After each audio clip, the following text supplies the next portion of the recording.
Hello and welcome to Kirtan London Journey to Joy podcast, episode number 26, I believe.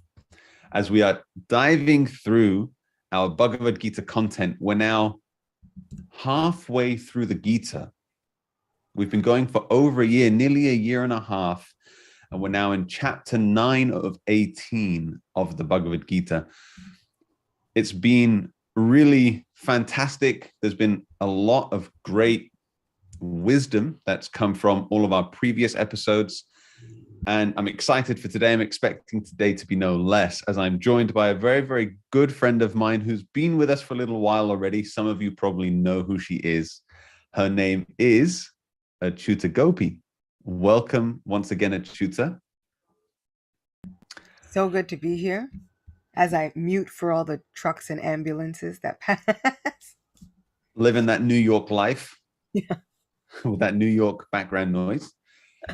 There's Acyuta's just come back from a very, very special place, and I'm going to ask her about that in just a moment. But before we do, we'll start as we always do with this podcast. So if by chance you're watching this for the first time, this is a Gita podcast, which means, what does that mean? We're studying a sacred scripture, is what the Gita is. It's a sacred text of wisdom to help guide us live our life in the most joyful way possible. And the way this practice of this spiritual practice was given to us is when we do an activity like this, a spiritual activity, we start with a mantra of gratitude. We call it an invocation mantra. So we offer thanks to our teachers who have given us this process, and we ask for their blessings at the same time. And I'll pass it to Acyuta to chant that invocation, and then we'll dive straight in. Om Ajnanatirmirandasya Gyananjana Shalakaya Chakshurunmilitam Yena Tasmai Shri Guruve Namaha Nama Om Vishnu Padaya Krishna Prishtaya Bhutale Srimate Bhakti Vedanta Swaminiti Namine Namaste Saraswati Deve Gauravani Pracharine Nirvishesha Shunyavadi Paschatya Deshatarine Jaya Shri Krishna Chaitanya Prabhu Nityananda Shri Advaita Gadadhara Shivasadi Gaura Bhakta Vrinda Hare Krishna Krishna Krishna Hare Hare Hare Rama Rama Rama Hare Hare. Thank you, Acyuta. Thank you. So Acyuta just spent 10 days, I believe it was, in the holy town of Vrindavan. Is that right? That's right. Nice. Tell us about it. Best 10 days ever. Tell us all about it. I feel like it's like you ever want to go get to know your homie for real, like you go to their hometown. That's what Vrindavan is for Krishna. It's his old stomping grounds. And that's so intimate. Isn't that so? Maybe people who are listening to this are familiar with bhakti and the level of intimacy that is explained, that is possible to have with the divine person. Because that sounds so intimate. You want to chill with your homie. When we talk about Krishna, Krishna is the name we use for divinity or for God. You say, let me go chill with my homie. That sounds so intimate. Yeah, that'd be strange for some people, huh?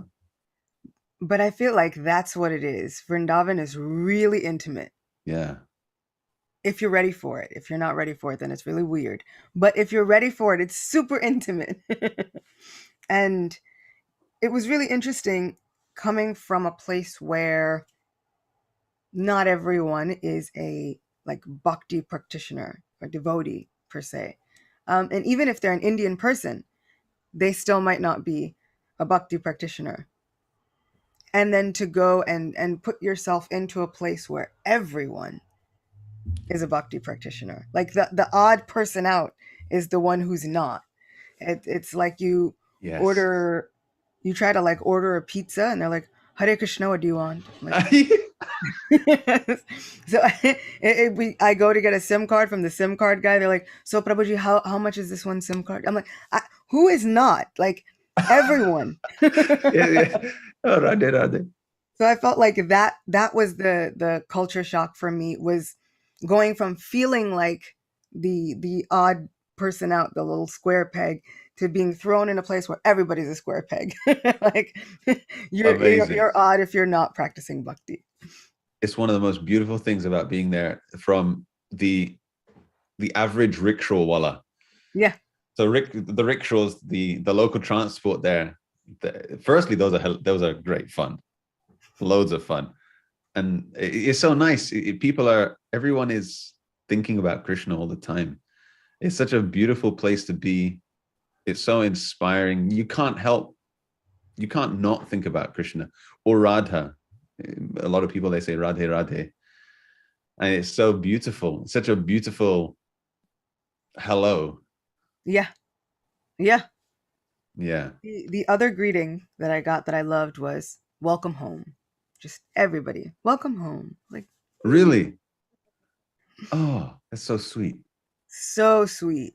So it was, I think, if you decide, like, if anybody wants to just go and spend 10 days, it's like, it's a really wonderful way. Actually, you could spend you could spend months and months and still not see all of the things, and all of the stories that we've grown up with. But I felt like, what an incredible testament to Srila Prabhupada. Mm, Because while I was there, I met up with one of my friends. He's from West Virginia. And then I was with another one of my friends, and she's from Australia. And then there's me and my nephew, and we're from America. And then there's another friend, they're from Switzerland. And so it's this hub of everyone's there. There are signs now in Hindi, English, and Russian. yeah. Yeah. There are a lot of Russians. What a testament Yeah. to someone who decided to leave that space where once you're there, you think, I don't really need to do anything else. Mm, There's nothing else to do but be Krishna conscious. mm. For someone at 70 to leave that space and go head on into the complete unknown was just, Yeah. It's unfathomable. Unfathomable. most of I, my friends, when they heard, they're like, "Oh, you're not telling anybody that you're going?" I was like, "No." They're like, "Well, isn't that, well, that's kind of worrying us." I was like, "Well, I'm traveling with a group of people. I mean," yeah, there was a and decent number of you, wasn't there? yeah. Now imagine Srila Prabhupada at 70. Who are you meeting over there? Where are you staying? What's happening? On the letter of a friend, 39 days on a freight ship. Mm, 15 hours on an airplane. I was like, I'm ready to go home. yeah. Krishna Chaitanya. But so, yeah, testament to Srila Prabhupada, very much so. And I really, one of my favorite places in Vrindavan is the Radha Damodar temple, where Srila Prabhupada's rooms are. Before Prabhupada left Vrindavan, he lived there for a number of years. And I believe it was about 7 years that he lived in the Radha Damodar temple in a very, very simple room, stone room. And it's such a powerful place to go and spend time and to connect with the intention and the dedication, the potency. There was so much. We have this word. There's this word that we use. I don't know if it's Hindi or Sanskrit, but probably Sanskrit. Shakti means power. So much Shakti in that place. Potency. I really loved going Yeah, there. we went and chanted for Srila Prabhupada there. It's really sweet. Yeah. And it lets you know, and I was saying this ever since, how little Srila Prabhupada needed. Yeah. He didn't require anything. And then he was going to use everything he could in the service. Yeah. He It was is like, true, isn't it? it's like the deities and then Srila Prabhupada. One would think it's like, what more do you need than this? What else is there for any of us to even need? And for Mm. him, the order of his spiritual master was Oof. more. Krishna Chaitanya. Order for spiritual master, number 1. Number 2, compassion. Strong compassion to leave that space and to go through the difficulties that he undertook in order to come and share that treasure that he had with all of us. Yeah, powerful. Highly recommend. Highly recommend. If you're listening to this now and you 10 don't on know where 10. Vrindavan is, look it up. Go check it out. If you know of Vrindavan and you weren't planning on going, now make a plan. Plan a trip. Make it happen. Very.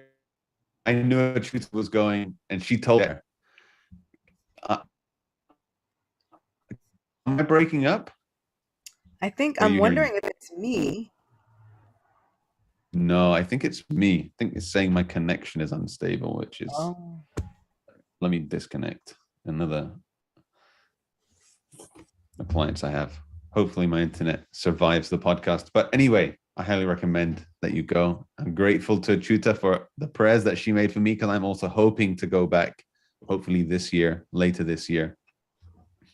It's a really divine place, somewhere where you can start to understand who is this divine power that we're all really chasing, trying to connect with in the most intimate way. You get to see the most intimate side to God in this place, Vrindavan, where everyone loves him. Everyone loves him. It's not that everyone respects him. That is there, but it's more than that. Everyone loves him. And then you feel that love and you feel that connection.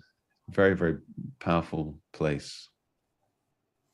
And it always lets you know that God is real, because just about nothing in that place should make sense. None of it. Nothing makes sense. They were building a highway, and there's a construction site underneath the highway, but all on the construction site are only cows and people. Nothing makes sense if you look at it materially. None of it. Like, yeah. none of this should actually work. Yeah. And it does. There's such, like you said, there's such spiritual potency and spiritual shakti in that place, where every so often it dawns on you, wait, this dust here possibly touched my Krishna. Yeah. It's true what you say as well. Maybe if by chance someone new hears this, then the caveat would be, if you are going to go to Vrindavan, maybe go with someone who can show you, or find someone there who can explain a little bit past the material vision of what you will see, can explain the deeper meaning to Vrindavan for you. So we are continuing with Gita today. Last episode, we started chapter 9. So we began with our first episode of the chapter, and today we continue. We spoke a lot about faith last episode, because I was sharing how I've been experiencing for myself in my own little world, what you might call a crisis of faith. That I was feeling a little disconnected from my own spiritual path, from God, from many things in my life.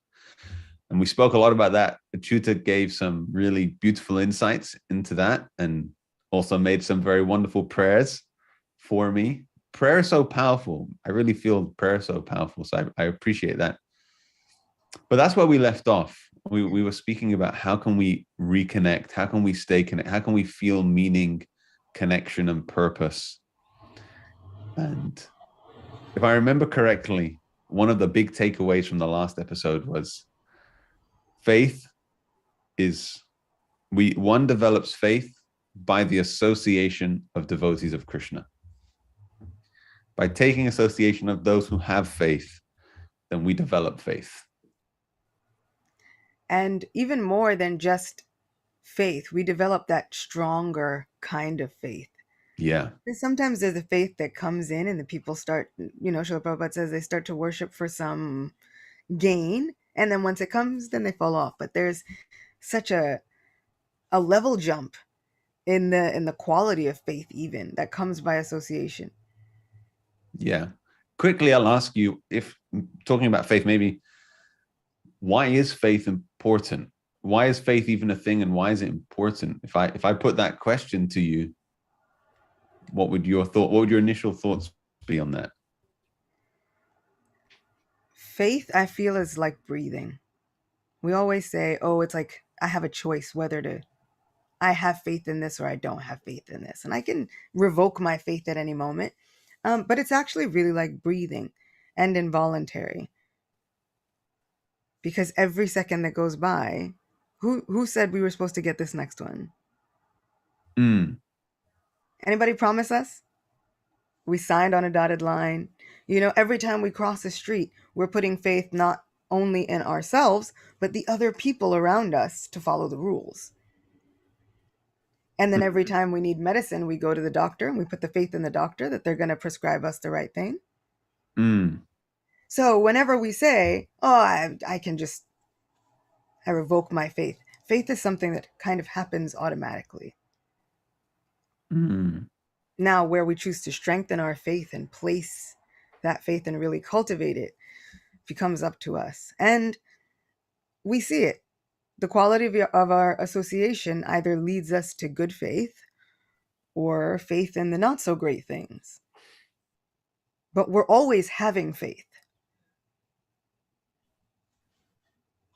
I love that. I was also thinking that faith is important because if we don't have it, then we don't invest energy in that direction. So for example, if I don't have faith that getting a degree in whatever it is, let's say I'm at university, that this degree is going to have any value in my life, I'm not going to invest energy in that direction. And I won't get the degree. And so when it comes to, okay, fine, getting a degree is great, but what's really the highest goal in our life? Really, what is it that everyone is actually looking for deep down? This happiness, this connection, purpose. You need to have faith in the right things that are actually going to take you there so that you can dedicate a little energy to doing those things. Otherwise, you just become lost. So developing faith in the right things, understand. So realizing, okay, what is my goal? And then realizing that if I'm going to achieve this goal, I need to have a little faith in that, one, it's achievable, and two, how to achieve it. So faith becomes very important, actually, because if we don't have it, and if you don't have it, you start to develop feelings of apathy. This is what I was experiencing. Meaninglessness. What's the point in anything? And it's not a very, actually, that's not a nice place to be. That apathy it's like a silent killer. Yeah.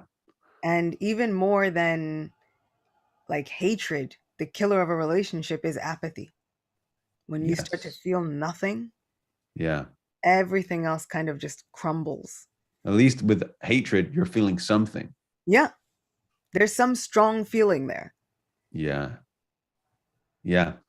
I was sharing, I sometimes take my dad, or we go to the sauna together here. It's father-son bonding time. And I was being honest, I was telling him my feeling. I was saying, I've been feeling a little apathy recently. And he looked at me a little concerned and says, apathy's the beginning of depression, son. I was like, really? Uh-oh. Do something about this. But it's true. I realized that it's true that if you're not conscious in life, if we don't behave consciously, if we're not behaving with focus, with intention, purpose in our life, whatever that is, then we start to develop apathy, because why are we doing anything? What's the meaning of our actions? You start to develop a sense of apathy, and that really is a gateway to then actually feeling depressed, because there's meaninglessness is depressing. As humans, I would argue that it's our nature to have purpose, to have meaning. So it's important. Faith is a very important thing, whatever it is in.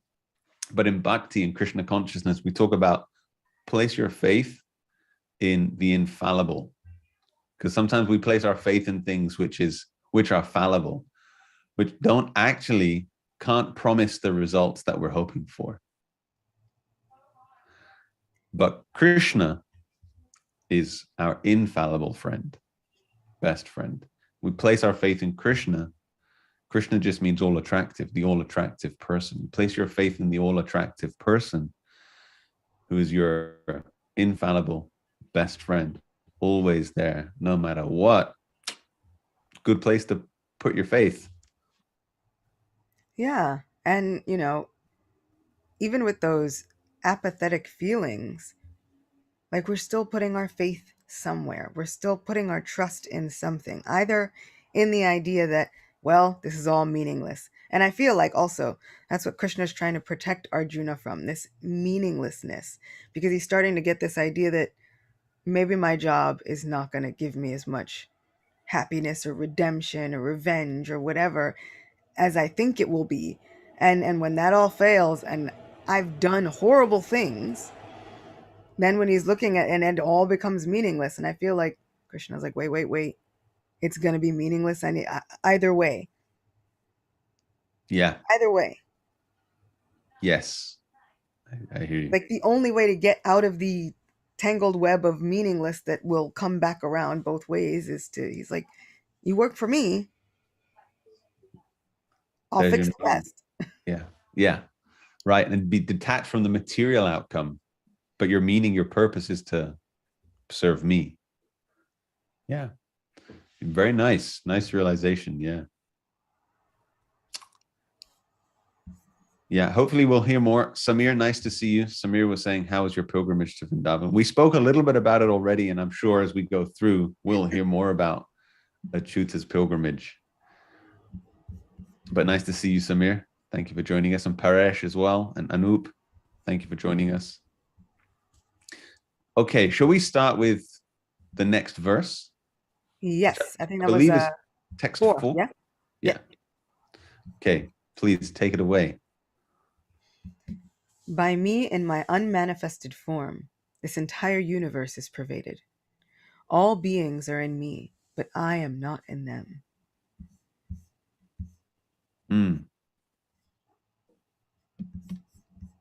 I feel like I always, until recently, I always struggled to understand these those lines, all of those ones.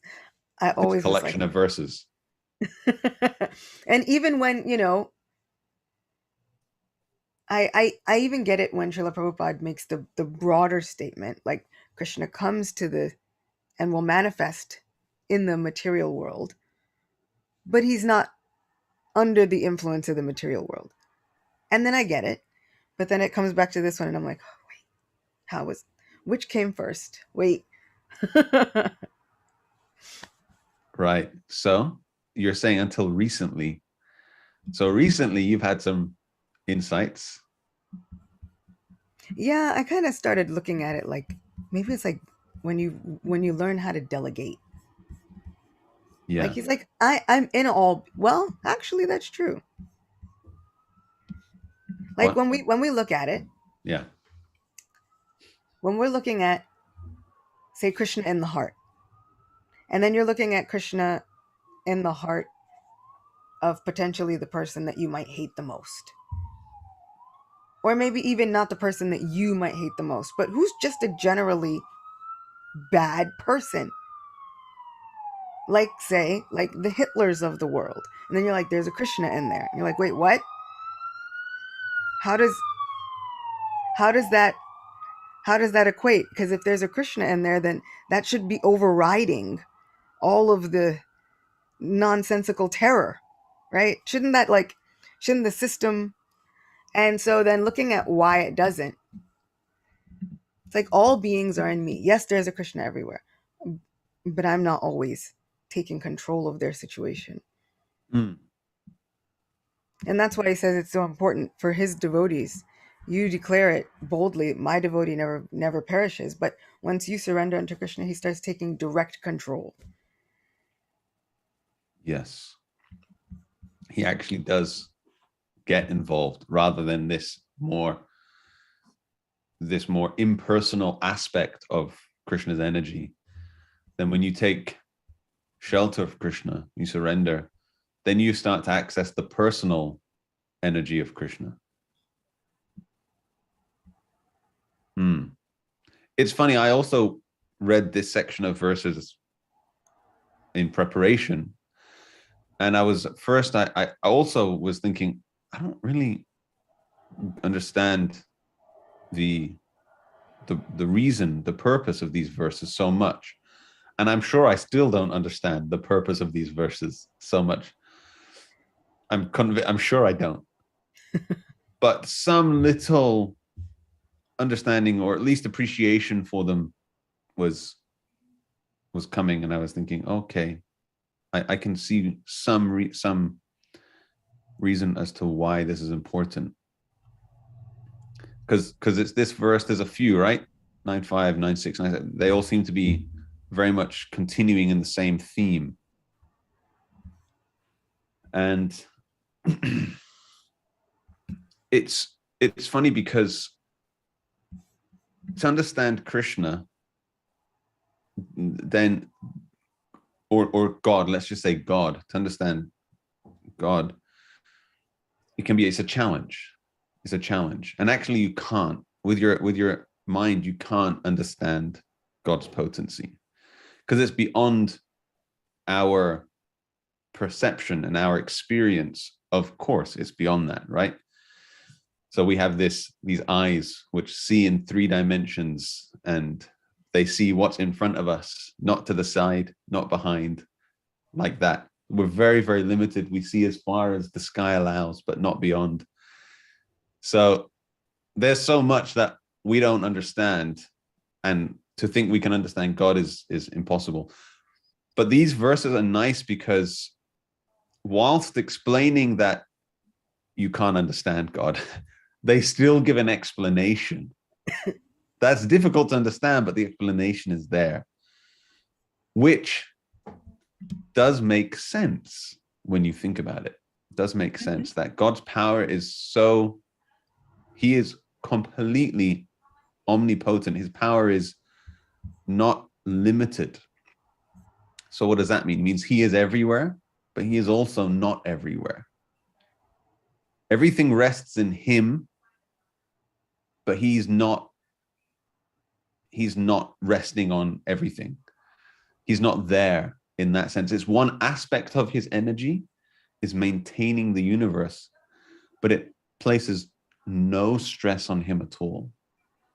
He doesn't have any, it's not like, not even the weight of a feather on your shoulder is that weight for Krishna to maintain the entire universe. His energy is doing it simultaneously. He's aloof from it, which makes sense. If you're going to try to understand God, then he's all powerful, right? In that verses, and I feel like if we'll see if we find little sections of some of the purports as we go through. Prabhupada explains it like that. That was how I came to that realization, because there can be perceptions of God where actually it does tax God a little bit to maintain the universe, right? Or at least that's his primary duty. He's not doing anything else. But the Krishna conscious perspective is not like that. It's not saying that he just maintains the universe and that's it. That's his job, basically. He's got a job like any one of us does. Like, no, that's happening under his power, but he's completely aloof from it.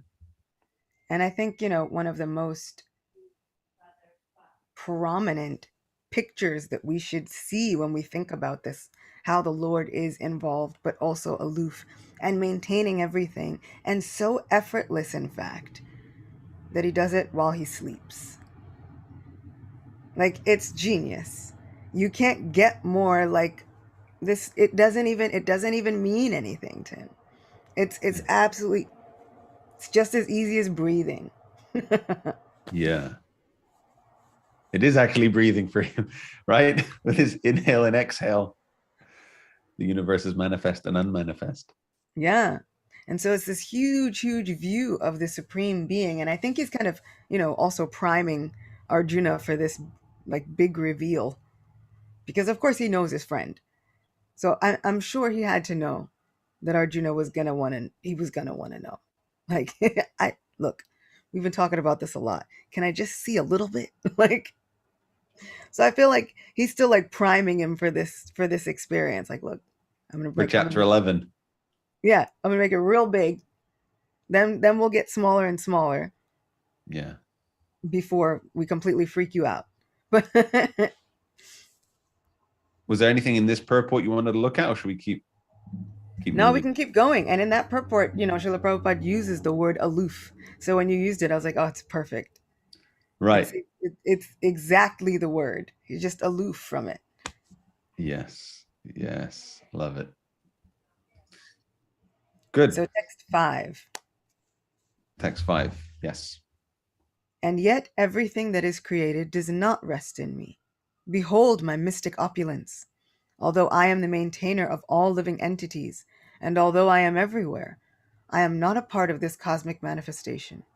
For myself is the very source of creation. Ooh. This one feels challenging at first to understand. Mm, Yeah, because he keeps simultaneously telling you what he is and is not in the same breath. yeah. You, what do you think of this? One thing I'm getting this time reading it, and yet everything that is created does not rest in me. So if we look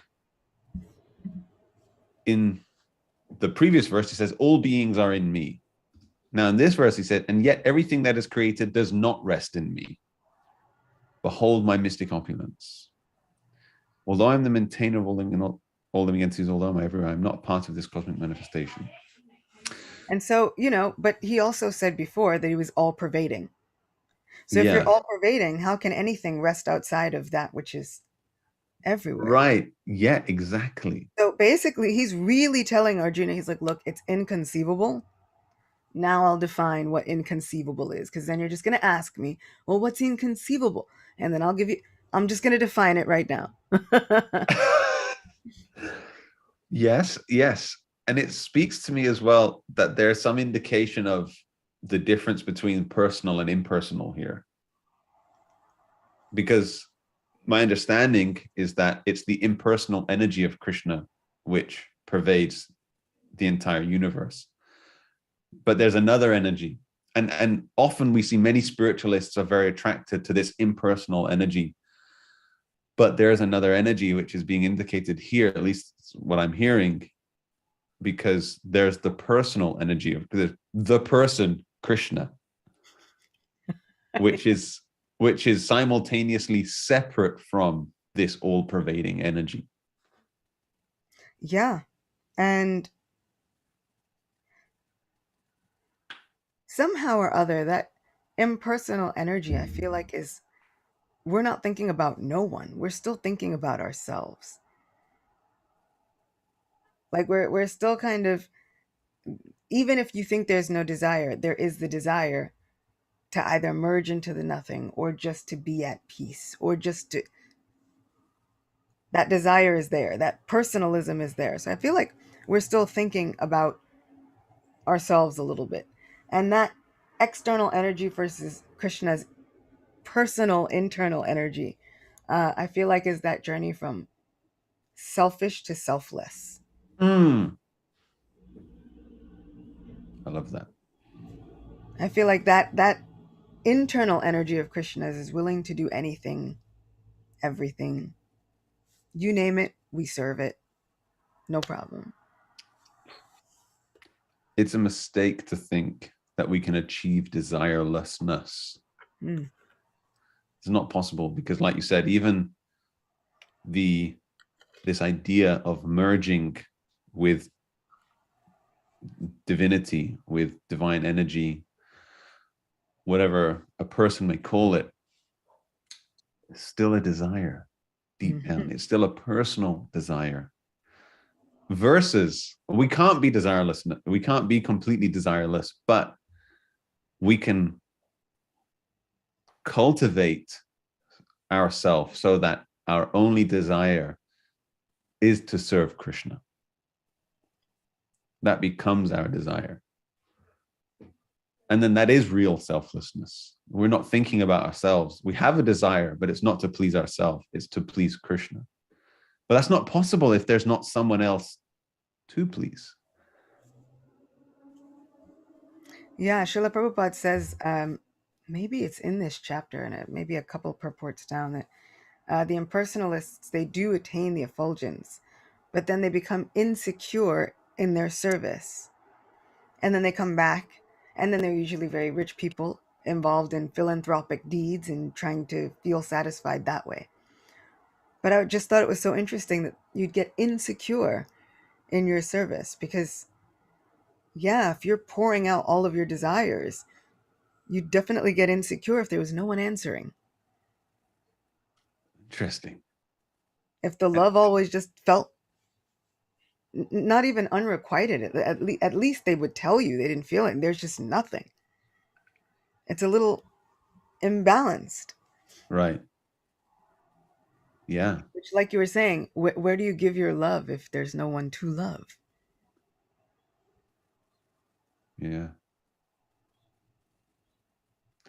I love it. I love it.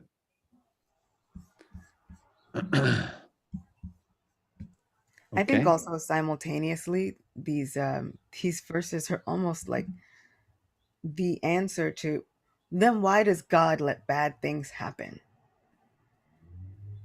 I Yes. feel like he's Yes. You touched on this, but like absolutely. Yeah. I'm not in that. I didn't. This wasn't me. He's He's, like, yes, I control everything. I am all pervading. I am everywhere. I was not sanctioning that.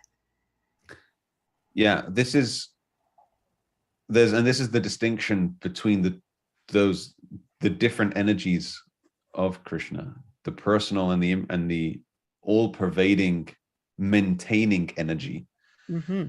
which which, like you said, it doesn't involve itself in the goings on of our experience unless we turn to take shelter of Krishna's personal energy. Then we're never alone. Then we're never at the mercy of this external energy within which there are laws and reactions to actions, etc. All of this is happening according to the external laws of Krishna's energy, not Krishna's personal desires, versus that is something we can access. Yeah. This is where I also took the idea from this purport. Here, Prabhupada says, sometimes we see a picture of Atlas holding the globe on his shoulders. He seems to be very tired, holding this great earthly planet. Such an image should not be entertained in connection with Krishna's upholding this created universe. He says that although everything is resting on him, he is aloof. He uses it again. The planetary systems are floating in space, and this space is the energy of the Supreme Lord. But he is different from space. He is differently situated. Therefore, the Lord says, although they are situated in my inconceivable energy, as the Supreme Personality of Godhead, I am aloof from them. This is the inconceivable opulence of the Lord. Yeah, I loved that when I read it. That don't mistake this idea of Atlas holding the globe, struggling. This is not God. No, this is nothing. Yeah. Yeah. They say like a mustard seed, right? They say Anantadev is holding up universes just like a mustard seed on one. Right. I was like, yeah, that's true. If you were to hold a mustard seed, You're not sitting there thinking, oh my gosh, the weight of this mustard seed. Right. What's going on in the little mustard seed? Like, Oh my God. inconceivable aspect of God is so far removed that they're like, oh, don't you hear us? He's like, yes, you're a mustard seed. You're not even. It's so, yeah, it's just, that's the inconceivable power. The word inconceivable is used a lot, I feel, in these series of verses and in the purports. It is speaking to this aspect of Krishna, which many aspects of Krishna are inconceivable, but it is definitely speaking to this particular energy.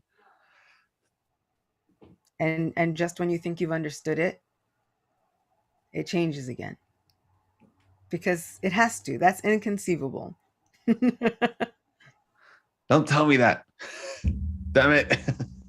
I'm going to quote Princess Bride on you in a second. Oh, really? Was I that a don't think that Princess means Bride what you quote? think that means. I love it. Amazing. Should we read the next one? Yes. Understand that as the mighty wind blowing everywhere rests always in the sky, all created beings rest in me.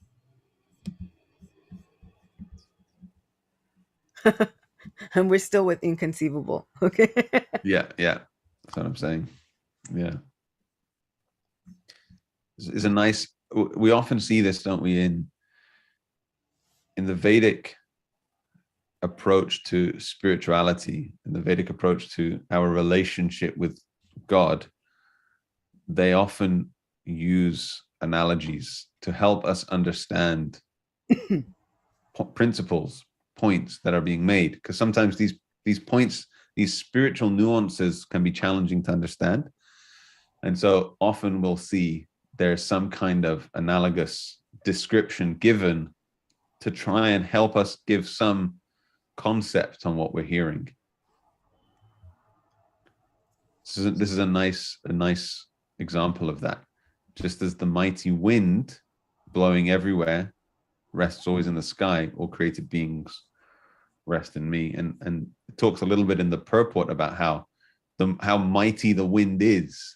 The wind is like a powerful aspect of creation, extremely powerful, yet it's completely resting in the sky. It's dependent on the sky in that sense. So in a similar way. It's always such a far out analogy, because really things like clouds and this and the air and the sky, it never made sense to me. I was like, because I don't see the air this way, but I look up and high up enough I'll see it. Like, I don't normally see the air moving, but if I look up and then the clouds are low enough, then I'll see it. Why does that make sense? And then I was on the plane, and I think we were flying over Kashmir mountains, and for a second I was like, I had been on the plane for like 12, 13 hours. We were almost to India, and I was just thinking, I was like, none of this makes sense, God. I'm in the sky on a 2-ton flying thing that shouldn't float, but it's floating. And then everybody said, oh, wait, look, look, look, look. And I looked, and we were flying over these mountains, and the mountains looked really close to the plane, which should let you know how tall these mountains were. And there was nothing to see but mountains. It was first a little spooky, second really cool. So for the first second I was like, this is weird, like this is such a, I shouldn't, what is this? And then at the next second I was like, this is really cool. But just looking at all of the things that exist on this earth, I sat back after and I was like, okay, God, well played, you won that round. Like, there's no reason any of this should exist the way it does. And so when Krishna says, mighty as the wind blows, I'm like, exactly, because I shouldn't be able to see that. And sometimes I can. And sometimes you fly through mountains that look like they're 8 miles up in the sky. Oh my God. Inconceivable, huh? Yeah. I was also recently on a plane, and I somehow or other we flew we spent a period of time, let me see if I can show you, flying through the clouds. And there was this nice moment where we were just entering the clouds. I don't know if I'll be able to, but we hadn't passed through them yet. And it was like looking, I don't know if you can see that. That's gorgeous. You'll see it a little blurry, perhaps, but right there, as if your eye line was on the surface of the water. I mean, that's gorgeous. Yeah, it was incredible. It was beautiful. And yeah, it's just this, there's so much that we don't see, that we don't understand, that we have access to so little, that it's not hard to see how there's more beyond our conceptions when you understand that. This actually helped me a little bit with this helps a little bit with what I was sharing last episode about crisis of faith, because some of my crisis was coming from a challenge for my mind to understand certain aspects of God's actions and nature. And it's just inconceivable. So many of these things are actually, you can't understand them with your logical mind, although so much of it does make sense. Not to say that everything is illogical. It's not what I'm saying.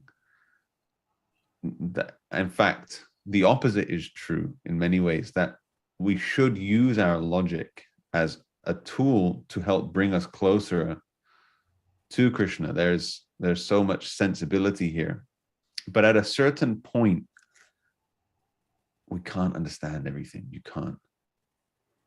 You have to suspend that, and we have to do that in our daily lives also, because mighty as the wind blows reminds you of the fact that wind can make your airplane shake.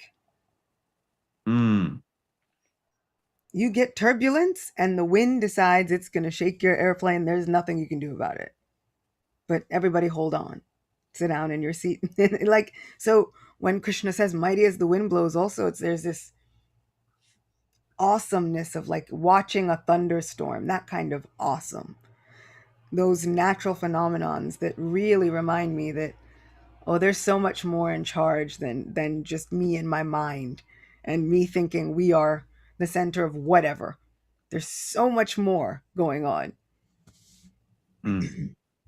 I love it. How are you doing, by the way? Because Acyuta is only back for 2 days from Vrindavan to America, and it's the opposite sides of the world, so huge time difference. It's technically gone midnight for Acyuta in many ways on her timeline. So, how are you okay? I'm mostly okay, I think. Like, I was just looking I'm wondering, is there because these section of verses are all, it seems to me, at least to my understanding, there's a section of these verses that are on the same, the essence is the same, they're on the same point. And at what stage is that? Until 9:9? Yeah, because then he starts explaining that that's his material nature. Yes, there we go. So he starts moving into 9:9. He starts moving into another explanation. So starting to give more explanation on this point.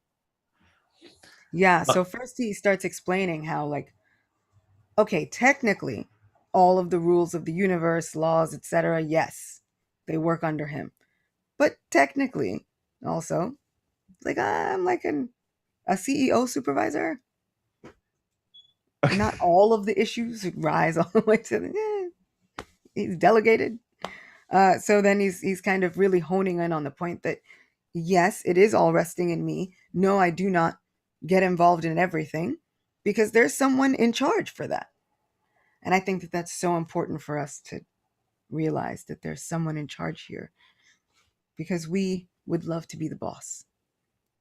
Yes. And as much as we think, and this Krishna is all about surrender. What if I don't want to surrender to him? I feel like he's like, yeah, you're always surrendering to someone. It's either me or her. And he's like, and I want to tell you. Well, it looked like you pointed at Sri Radha, by the way. Well, actually, not her. Well, yeah. Yeah. I mean, ultimately, but no. Yeah. So his material nature is wonderful, Mahamaya, Yeah. like his sister, Yeah. and she is fierce. He's like, I'm a cowherd boy next to her. Okay. He's like, eh. So when we think that we don't want to surrender, it's because we're telling ourselves we can be the boss. And Krishna's sitting here telling us, that's all I do. There's already a boss. Don't. She's been doing this for a long time. 100%. 100%. 100%. I feel like though this is going to open another topic for us to dive into, and I'm conscious I don't want to do that because I feel like you should go rest. So perhaps on the topic for forever. yeah, and I know us. I know that we can go forever. Maybe it would be nice. I was thinking maybe we could just read those last, so text 7 and 8, and then if there's any last talking point, and then we can wrap it up. How does that sound? Oh, yeah, 20. Yeah. At the end of the millennium, all material manifestations enter into my nature.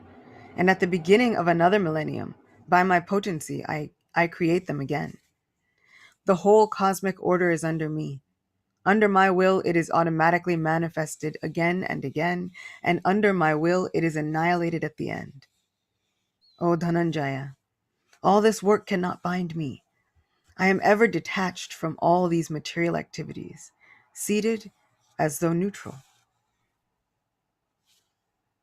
There we go. Beautiful. Yeah, I've said this before, but reading them out loud in succession, sometimes my whole meaning of Bhagavad Gita changed when I just read the texts out loud. There is such a sweetness that happens. You hear Krishna's compassion. You hear Arjuna's freak out. You hear more of Krishna's compassion. You hear Krishna explaining the hard truths, but then covering them over with, but don't worry. Every end of the chapter, he keeps telling him, he's like, don't worry. He makes a big point. He's like, but don't worry. You'll be fine. Don't worry. I love it. Yeah, perhaps there's some content here as well that we can come back to a little bit as well. I really like these verses that, so, O son of Kunti, at the end of the millennium, all material manifestations enter into my nature. And at the beginning of another millennium, by my potency, I again create them. The whole cosmic order is under me. Under my will, it is automatically manifested again and again. And under my will, it is annihilated at the end. I love one aspect of this, which is the cyclical nature of the universe, which is very different. And I believe we've spoken about this before in earlier episodes, much earlier, but it's something I really appreciate very much about the Vedic concept of the universe and our existence. And it's a more wholesome idea, more understandable idea for me, that if time is eternal, if there's no beginning to time, which again, inconceivable, but at the same time logical, is when was the beginning? It's such a strange idea, right? There was no beginning. That's the understanding. Time is eternal. Our construct of time is limited by our material experience, but actually time is eternal. And so there's not a beginning, and nor is there an end. But there are cycles. And this is unique to the Krishna consciousness or the Vedic concept of reality. So if you look at other faiths, there's a linear concept of reality. There was a beginning and there's an end. Also in science, it's the same idea that there was a beginning, the Big Bang, and at some point in the future, there will be an end. linear, these linear concepts of time. And there's so many nuances that come from these different perceptions. When you have a linear concept versus having a cyclical concept, it creates differences on where you place importance. And so many things become affected by that. But perhaps we can talk more about that next time.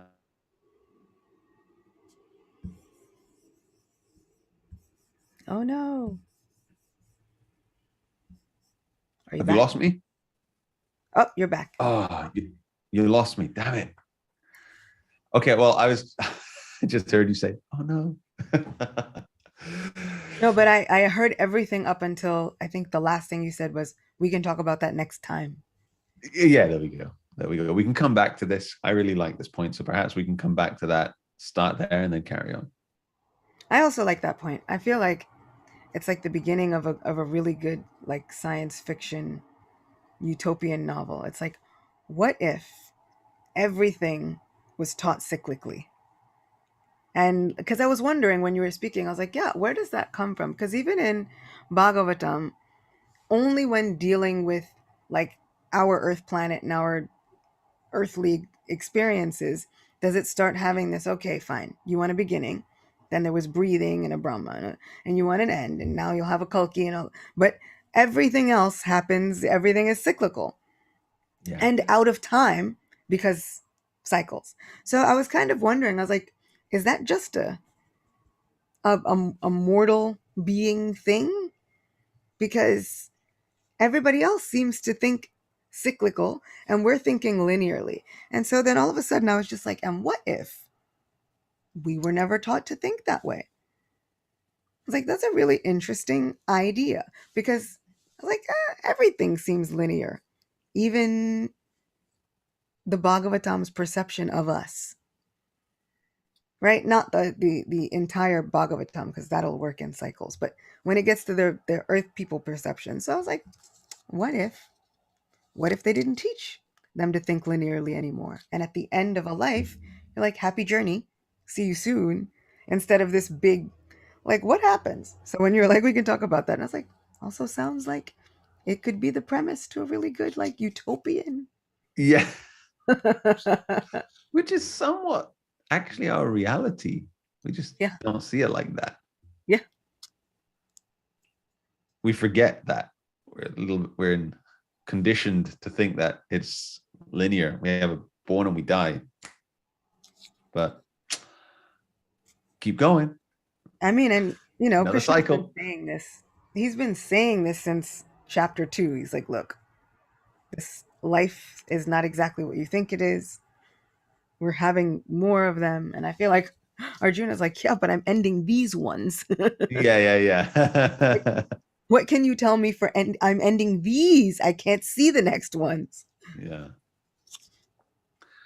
Well, dear Acyuta, thank you so much for another incredible, very engaged and wise discussion with you. And time to let you go rest, because I know for you it's not bedtime, but it is nap time, perhaps. Definitely. Yeah. And we'll join each other again here in, I believe, 2 weeks. So it'll be the second Wednesday of May. Holy Krishna. This year is going way too fast. Way, way too fast. Friends, thank you for joining us for another episode. I hope there was value for you, and sending lots of love and looking forward to seeing you at the